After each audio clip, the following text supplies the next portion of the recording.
Most people don't quit because they are weak. They quit because pain convinces them that stopping is logical. The moment life hits harder than expected, the mind starts negotiating. Take a break. Try again later. This isn't for you. You've already failed. And slowly, without realizing it, you don't give up loudly. You fade quietly. 400 years ago, the samurai faced this exact moment. Not in offices, not in comfort, but on battlefields where quitting meant death and continuing meant pain. They learned something brutal and precise. Giving up is not an emotion, it is a decision made under pressure, and that decision can be trained. There was a forbidden technique the samurai used not to feel strong, but to remain standing when everything inside them wanted to collapse. This technique was never taught to beginners because it does not inspire, it breaks. It strips away motivation, pride, and hope until only one thing remains: the refusal to stop. This is stillness and direction. This channel is not about hype or motivation. It's about inner structures that survive failure. If you've ever felt like quitting something that mattered to you, subscribe.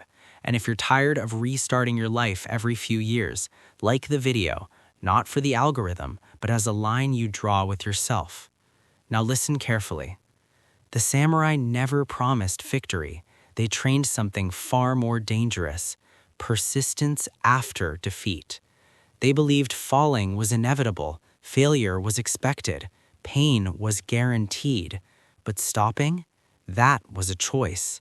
And they trained themselves to make the opposite choice again and again until it became automatic.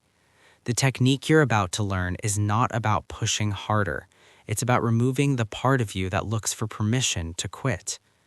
In the next section, you'll meet a broken warrior named Daichi. You'll see how complete failure nearly ended him, and how one decision, not strength, not talent, rewired his entire life. Daichi was not weak. That's what made his failure unbearable. He trained harder than most, endured more pain than others, followed every rule he was given, and still he failed. During a critical match, his body froze, his timing collapsed. One mistake followed another. When it ended, he didn't just lose the fight, he lost his place, his reputation, his future. The other warriors avoided his eyes, not out of cruelty, out of discomfort, because failure is contagious. That night, Daichi sat alone, replaying the moment again and again. Not the strike, the hesitation before it. That pause destroyed him. By morning, his mind had already decided, I'm done. Not dramatically, not angrily, logically. He told himself he had tried, that quitting was reasonable, that staying would only mean more humiliation. This is how most people give up, not in weakness, in justification. Daichi went to his master to ask permission to leave. The master listened quietly, then asked one question. Are you quitting because you are incapable or because you want the pain to stop? Daichi couldn't answer, because the truth was obvious. He didn't want to stop fighting. He wanted the discomfort to end. The master stood and walked outside. Daichi followed. They stopped in front of a wooden post scarred with cuts. Strike it, the master said. Daichi hesitated. Again, the master repeated. Daichi struck. Again. His arms burned, his hands trembled. Again. Frustration rose, anger followed. Finally, Daichi shouted, "Why are you doing this?" The master answered calmly, "This is the forbidden technique. Not striking, but continuing when striking feels pointless. Most people stop when effort stops feeling rewarding. Samurai were trained to continue when reward disappears. This is where identity is decided. Daichi collapsed to his knees. Everything in him wanted to stop. And that was the moment the training began. In the next section, you'll learn what the master took away completely from Daichi, why motivation was banned from his training, and how removing hope is what made quitting impossible. The next day, Daichi expected punishment. Instead, he was given nothing. No encouragement, no correction, no explanation. The master removed him from group training, removed him from competition, removed every external reason to continue. You will train alone, the master said. No one will watch. No one will praise. No one will care. This was deliberate. Because motivation feeds on witnesses, applause, recognition, progress. Take those away and most people stop immediately. That was the test. Daichi was ordered to perform the same basic movement every day. One strike, one step, reset. No variation, no goal. At first, his mind screamed, "What's the point? This won't fix anything. I'm wasting my life." But quitting was no longer dramatic. No one would notice. And that's when the master's lesson became clear. Most people continue only while being seen. They stop when effort becomes invisible. Samurai discipline attacked this weakness directly.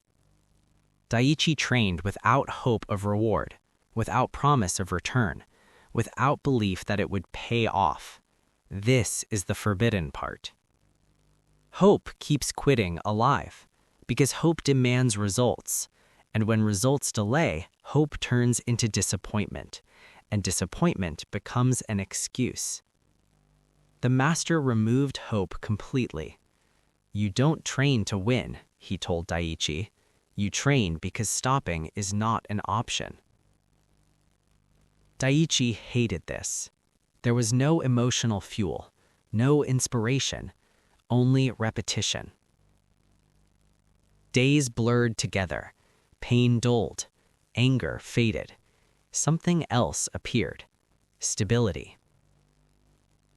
The movement became mechanical. The mind stopped arguing. And for the first time, Daichi realized something terrifying. Quitting was not prevented by strength. It was prevented by structure. He no longer woke up deciding whether to train. Training happened because nothing replaced it. This is how the samurai made giving up impossible. They did not fight the urge to quit. They designed lives where quitting had nowhere to land. In the next section, you'll see how Daichi was reintroduced to pressure, why temptation returned stronger than ever, and how one small decision nearly destroyed everything he rebuilt. After weeks of isolation, the master brought Daichi back. Not to compete, not to prove himself, to be tested. The pressure returned suddenly. Other warriors watched again. Judgment filled the air. Memory resurfaced. This was intentional, because discipline that survives isolation often collapses in public. The master knew this. Daichi was paired with a younger fighter, fast, aggressive, eager to dominate. Everything in Daichi's body remembered the old fear. The tight chest, the urge to rush, the voice whispering, "Don't fail again." The fight began. The first exchange went poorly. Daichi was struck. The old version of him would have panicked, would have forced effort, would have tried to win immediately. Instead, he did something unnatural. He continued. Not harder, not faster, steadier. Strike, step, reset. No emotion, no reaction. The crowd noticed something strange. Daichi wasn't trying to recover his pride. He wasn't trying to impress. He was simply refusing to stop. The younger fighter grew reckless, impatient, and not impatience created openings. Daichi didn't capitalize aggressively. He waited. When the opening came, he acted. The match ended quietly. No celebration, no relief, just breath. Later, Daichi asked the master what had changed. He said, "I still felt fear. I still felt pain." The master nodded. "Yes, but you did not obey them. This is the difference." Most people think never giving up means pushing harder. It doesn't. It means continuing without negotiating. The negotiation is where quitting is born. The master explained the final trap. When people fail once, they train themselves to fear repetition. So when pressure returns, they try to protect themselves emotionally. That protection creates hesitation. Daichi no longer protected himself. He accepted that pain might return, that failure might happen again, and by accepting that possibility, it lost its power. This is why the samurai were dangerous. They did not believe persistence guaranteed success. They believed stopping guaranteed defeat, and they trained themselves accordingly. In the next section, you'll see the final transformation, how Daichi's identity shifted completely, and why the technique works even when life keeps hitting you repeatedly. Daichi no longer thought of himself as someone trying not to quit. That distinction matters. Trying implies struggle. Struggle implies choice, and choice is where quitting survives. The master understood this, and so the final stage of training began. Daichi was no longer corrected for mistakes. He was corrected only for stopping. A strike could be sloppy. Footwork could be imperfect. None of that mattered. What mattered was continuity. "You are allowed to fail," the master said. "You are not allowed to stop." This rewired everything. Failure lost its emotional weight. Pain lost its authority, because neither of them meant the end anymore. Most people quit because they believe failure is a verdict, a sign, a message telling them to change direction. The samurai believed the opposite. Failure was just information. Stopping was the real danger. Daichi began to notice a shift. He no longer asked himself, "How am I doing?" or "Is this worth it?" Those questions had disappeared, not because he answered them, but because the structure no longer allowed them. Training happened whether the day was good or bad, whether progress was visible or not, whether confidence was present or absent. This is how identity changes, not through affirmation, through repetition. Daichi was no longer a warrior rebuilding himself. He was simply someone who continued.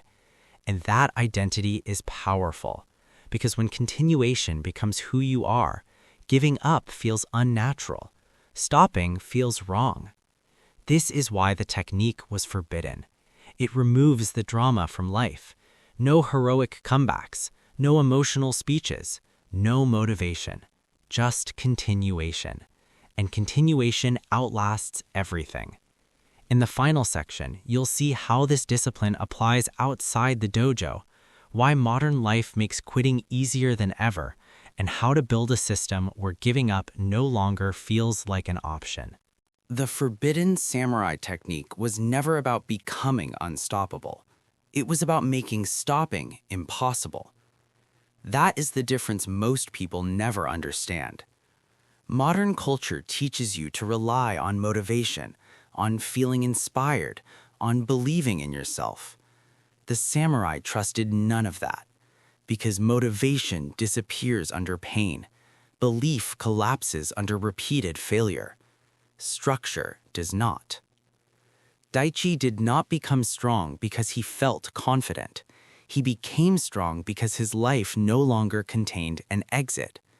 There was no plan B, no emotional escape, no permission to stop.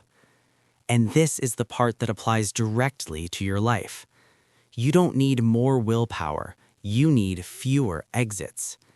Every time you tell yourself, I'll quit if it gets too hard, you train the mind to look for relief instead of solutions. The samurai did the opposite. They removed the option to quit before pressure arrived. That is why they endured. Not because they were tougher than you, but because their systems were stricter. You can apply this without a sword.